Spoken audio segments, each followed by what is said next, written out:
been a big fan of yours.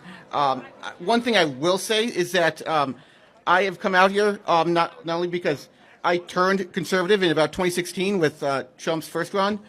I've always also been a devout atheist, and I've been proud in my beliefs with that. I find the the Bible, to be a very fictitious book. I find that it has a lot of contradictions that are not squared away by anybody that finds it, that reads it. So I just want to know one thing I want to get for you before we dive into that is how can we get more people of different faiths to come to the conservative movement instead of, because a lot of what I see of you is espousing on Christian virtues and to a lesser extent Jewish, but I think that there could be a lot more that we could do with ideas rather than the beliefs of religion. Let's start with the idea of atheism, if that's okay. Sure. I'm going to go through all of the arguments for God's existence. Okay. I want you to tell me if you've heard them before or if they are compelling. Okay. First is what's called the ontological argument for God, which ontos comes from the Greek. It's the Greek word for being. Sure. So the highest conception of human beings,